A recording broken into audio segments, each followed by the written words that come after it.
Alright, good morning po sa inyong lahat mga kababayan. Batang Maynila to, diretso na tayo mga kababayan, pag-usapan natin. Ito pong si Martin Romualdez. Mukhang magkakalaglaga na mga kababayan. Kasi po nagsalita ito si Martin Romualdez at sabi niya, hindi siya magpapagamit. Kung gusto siyang gawing fall guy, hindi siya papayag. Ito, pakinggan natin itong pahayag ni former Speaker Martin Romualdez.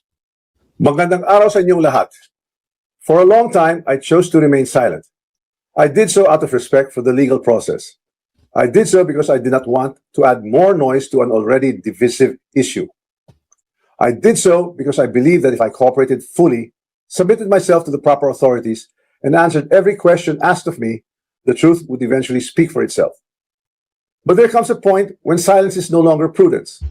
My silence has been abused and weaponized to build a narrative that is false, twisted, and unfair. So let me be clear. I will not keep quiet anymore. I will face this head on, and I will speak with facts because the truth deserves to be heard. Today, I'm taking this opportunity to speak directly to the Filipino people. From the start of this controversy, I have been cooperative. I personally appeared before the proper authorities. I voluntarily submitted my affidavit to the ICI. I provided the information and documents asked of me. I did not hide. I did not run. I did not evade scrutiny. I faced it head on within the proper channel because I know there is no evidence that proves I committed plunder, conspiracy to commit plunder, or any similar offense that the Ombudsman may be contemplating against me. And because I have nothing to hide, I am today authorizing the immediate public release of the affidavit I submitted, together with all supporting information so that the Filipino people can judge for themselves who has been transparent and who is simply being politically targeted. Now let us address the most absurd accusation of all, that I am supposedly the mastermind of this corruption scheme. How can I be the mastermind? I was the former Speaker of the House of Representatives, but the House of Representatives is only one part of the branch of government, the legislature. The national budget is not conceived, executed, implemented, bidded out, supervised, and completed by one congressman or even by Congress alone, and certainly not by the Speaker of the House. I want to make this simple and clear. The national budget does not depend on just one person. The budget does not begin in the House. It begins in the executive. The agencies and departments prepare their proposals. The executive... Teka, mukhang meron akong narinig na may binabanggit siyang executive. Ano kaya ibig sabihin nito mga kababayan? Kasi sabi niya, ang House of Representatives, isa lang yan sa mga ahensya ng gobyerno o sa isang sabihin nating parte ng gobyerno na kasama sa budget. So isa pa daw dyan ay ang executive. So ano kaya ibig sabihin nito? Meron ba siyang ilalaglag dyan sa executive? Ayun ang malalaman natin mga kababayan. It consolidates them into the National Expenditure Program. And that program is then submitted to Congress. From there, the House deliberates, but the House is not one person. And it is certainly not the Speaker alone. It is a collegial body made up of hundreds of members, multiple committees, vice chairs, and institutional processes. In fact, there are around 85 committees, each with its own jurisdiction, leadership, and members. No speaker can personally control every committee, much less direct the actions of other branches or government agencies. And in the Appropriations Committee itself, there are already more than 100 members, with many vice chairs, and Representative Toby Tiangco, who has been very vocal and upfront on this issue over the past months, was himself a vice chair of the Appropriations Committee in the previous Congress. So I have to ask, if there were real concerns about irregularities in the budget process, why were these not formally raised during the deliberations, or even during the plenary? The budget deliberation does not stop in the House. The Senate also conducts its own deliberations, reviews its own version, and plays its own role in shaping the final budget, and it is not a bystander. It is an active constitutional participant in this process. After that, the House and the Senate reconciled their versions in the Bicameral Conference Committee, Only then is the final bill transmitted to the President for approval or veto. So let us be honest about what becomes law. The national budget is not the act of one person or one chamber. It is a product of a constitutional chain involving the executive, the House, and the Senate. This is something I want the public to understand. The budget process is collective, multi-layered, and shared. Accountability must apply to everyone involved, not selectively assigned after the fact, and certainly not when it becomes politically useful. If corruption were to occur in a magnitude made known to us over the past months, then it's clear that the real corruption does not happen at the level of the general legislative approval alone. It happens at the level of execution of the General Appropriations Act. It happens when projects are implemented. It happens where projects are actually implemented, where procurement is undertaken, where monetary disbursements are actually made. And it happens when substandard projects are passed off as legitimate or when ghost projects are made to appear real. That is why command responsibility is far more logically relevant in the executive branch, where there is actually supervision, operational control, and implementation on the ground, than in the collegial legislative body, where constitutional role is deliberation and appropriation. Congress does not build flood control projects. Congress does not conduct procurement. Congress does not inspect whether a project was actually completed. Congress does not certify whether the work done was substandard or not. So if the allegation is that there was a systemic corruption in flood control implementation, then the public should ask the obvious question: where does implementation actually happen? Definitely not in the session hall of the House of Representatives. Here's the simplest way to test that theory that I am the mastermind of this scheme. If I were truly involved in a fraudulent scheme of this nature, then the first place one would expect to see that pattern would be in my own district, in the projects most easily associated with me.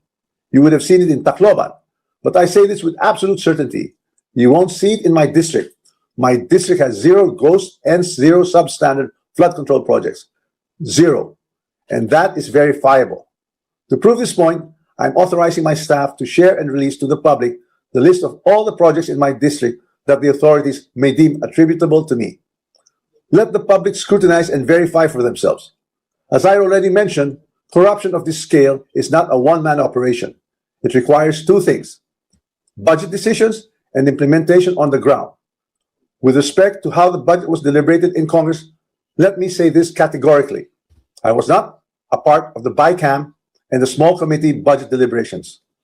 Yes, I was updated on the general outcomes of the deliberations, but I had no visibility with regard to the specific details of the discussions, including particular amendments or insertions approved during these closed-door deliberations. Records would show that I did not participate in those meetings and I was not privy to what exactly transpired during the deliberations.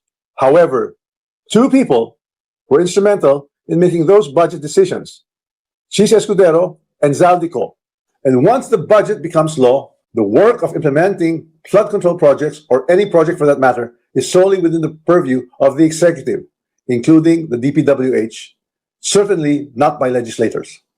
I understand the anger of the public. The Filipino people have every right to be angry because stolen public funds are taxes derived from hard-earned money. I'm not asking the public to look away.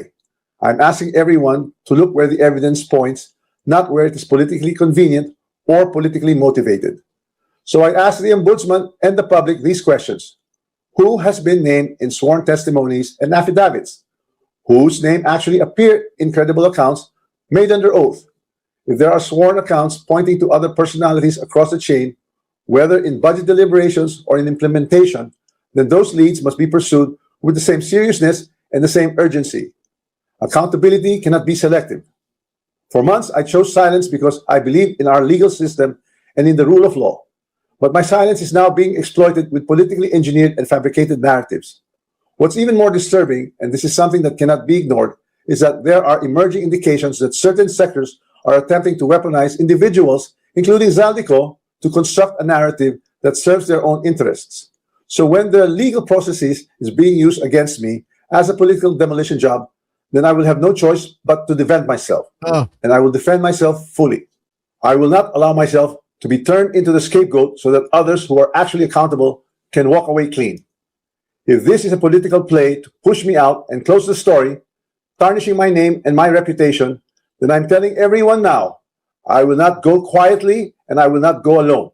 I will not be the fall guy for other people's corruption. I have been in public life long enough. I have seen enough. I have heard enough. I know many things about this current administration and past administrations as well. And I say this carefully. If this matter is to be handled as a legal issue, then let it be handled legally, soberly, and according to evidence. But if certain people insist on waging this in the court of public opinion, then I will have no choice but to defend myself publicly as well. To the Ombudsman, I say this with full respect. If your office truly believes in justice, then follow the sworn statements, follow the records, and follow the evidence all the way. Do not stop where it is politically convenient. Do not settle for the easiest headline. Do not confuse public pressure with prosecutorial duty. What I ask of the office of the Ombudsman is simple. Follow the rule of law and due process. This is a serious matter, and it should be handled with seriousness, not with haste, theatrics, or shortcuts. I'm ready and willing to respond to every allegation in the proper forum, through the proper pleadings, motions, and submissions that the law allows. And to those who think they can throw me under the bus to save themselves, this is what I have to say to you. I am ready to defend my name. My silence should not be mistaken for weakness, ignorance, or fear. I know enough to defend myself, and if I am forced to do so in public, I will. Maraming salamat po. So yan mga kababayan, ha. Yan po yung pahayag ni former Speaker Martin Romualdez. At mukhang merong mangyayaring laglagan. Ito nga mga kababayan, kumakalat na po sa sa mainstream media. Kung babasahin mo itong salita ni Martin Romualdez, marami siyang tatablahin. At dito nga sa post na ito, isa sa tatablahin ni Martin Romualdez ay itong si BBM. Sabi kasi ni Martin Romualdez, if this is a political ploy to push me out, I will not go quietly. I will not go alone. Basahin natin to. Nagbabala si dating House Speaker Martin Romualdez sa mga nagtatangkang gawin daw siyang scapegoat. O pantakip sa mga tunay na nasa likod ng kontrobersiya sa national budget at flood control projects. Iginit niya na kung ito ay isang pakana upang i-eliminate siya. Hindi siya aalis ng tahimik at sisiguraduhin niyang may mga kasama siyang madadamay. Ayan, grabe mga kababayan Talagang damay-damay na to it's. At ito kasi si Martin Romualdez mga kababayan ito po, pakita ko sa inyo. Ayan. Ito pong si former Speaker Martin Romualdez ay gustong isyuhan ng Ombudsman ng whole departure order. Actually mga kababayan, itong si Martin Romualdez nagpaalam na gusto niyang pumunta sa sa Singapore para magpa-check up o follow-up check up pero hindi po siya pinayagan ng Ombudsman. Kasi nga po, prior to the request of Martin Romualdez, ito pong si Martin Romualdez ay nasampahan po ng kasong plunder. So talagang tinatarget itong si former Speaker Martin Romualdez. So gusto na siyang hindi na nabigay yung kanyang request para mag-follow-up check-up sa Singapore. Ito ngayon ay gusto ng Ombudsman na siya ay ma-issue ng whole departure order para hindi siya makalis ng bansa. Kaya naman ito, talaga naman pong nagsalita na itong former Speaker Martin Romualdez. Yan mga kababayan. So marami tayong aabangan. Sino-sino ang mga ilalaglag niya. Kasi nabanggit niya na si Toby Chanco, nabanggit niya na si former Senate President Chis Escudero. Binanggit niya na rin si Saldico. So, sino pa kaya ang mga babanggitin niya mga pangalan? At meron na siyang affidavit, mga kababayan, Meron na po siyang affidavit. At yung affidavit na yon mga kababayan, ay gusto niya nang ilabas. Ilalabas niya na yung affidavit niya para magkaalaman na kung sino talaga ang sangkot. Kasi tinuturo siya bilang mastermind. Sabi niya, hindi ako mastermind. Kasi unang-una, Hindi lang naman ang House, hindi lang naman ang legislative ang involved diyan sa sa pag-approve ng budget. Sinasabi pa nga niya, hindi problema ang pag-approve ng budget eh. Ang problema, yung implementation. O, sino ba nag-implement? So, yun mga kababayan na nga malamang. Nako, ilalaglag nito ni former Speaker Martin Romualdez. Kaya, nako, sari-sari pong reaksyon, sari-sari pong mukhang ito mga DDS. Talagang parang tuwan-tuwa sa sinabi ni Martin Romualdez kasi iniisip nila, ito nga mga kababayan, iniisip nila,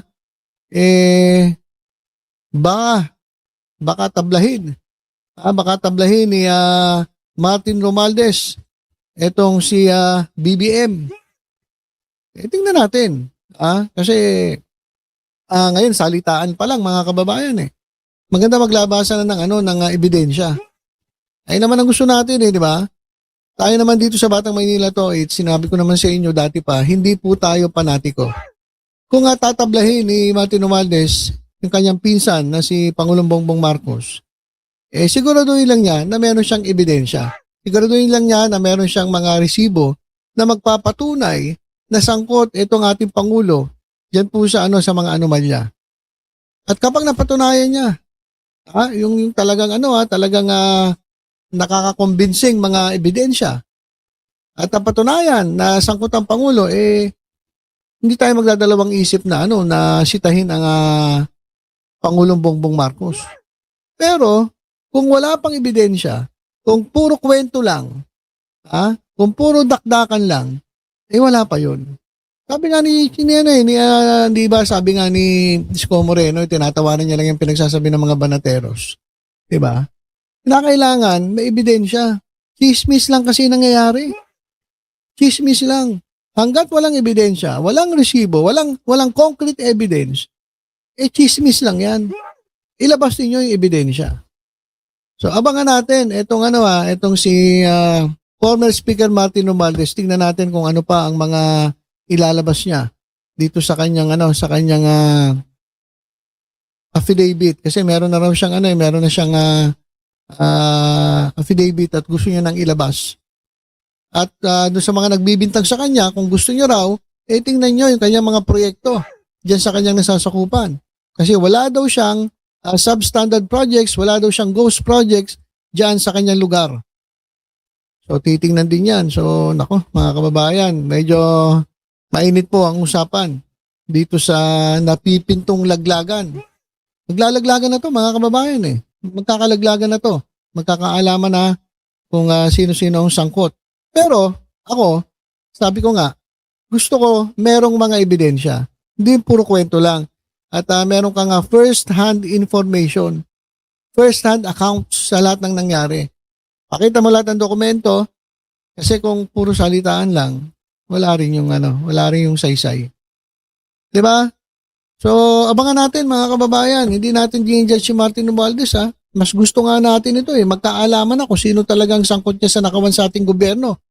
Kasi tayo pong taong bayan ang kawawa dito. Eto mga politiko, kahit maglaglagan sila, mayayaman na yan tayo itong halos isang kahig isang tuka. So dapat malaman natin kung sino talaga yung mga involved diyan sa mga anomalya na yan. At ito na nga. Mukhang magkakalabasan na ng ebidensya. Yun importante sa akin, ebidensya, resibo. Hindi yung puro salita lang. So sana kay Speaker Martin Romualdez sir, kung ilalabas mo ang mga nalalaman mo, siguraduhin niyo pong may kalakip na resibo para po paniwalaan po kayo ng taong bayan. Okay, so yun lang po muna. Tutok-tutok lang po dito sa Batang Maynila to sa iba pang updates. Ingat po tayong lahat. God bless po.